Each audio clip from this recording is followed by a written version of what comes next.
નમસ્કાર મિત્રો, Gujarat market YouTube ચેનલમાં તમારું સ્વાગત છે। મિત્રો, આજના આ વિડીયોમાં આપણે રાજકોટ માર્કેટ યાર્ડના ભાવ શું રહ્યા છે તેના વિશે વાત કરીશું। પણ તે પહેલાં મિત્રો, જો તમે દરરોજના રાજકોટ માર્કેટ યાર્ડના ભાવ જાણવા માંગતા હોય તો નીચે આપેલા લાલ કલરના સબસ્ક્રાઇબ બટનને દબાવીને સબસ્ક્રાઇબ કરી લો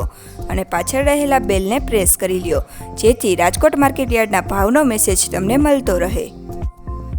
તો ચાલો મિત્રો, આજે રાજકોટ માર્કેટ યાર્ડમાં શું ભાવ રહ્યા છે તે જાણી લઈએ।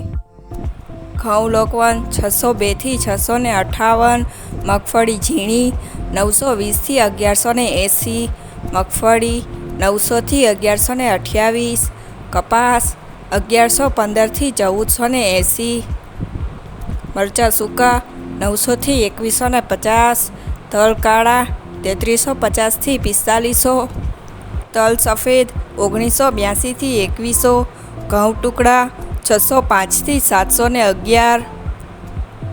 જીરું 3460 થી 4130, રાયડો 980 થી 1115, એરડા 1200 થી 1236, ચણા 945 થી 1088,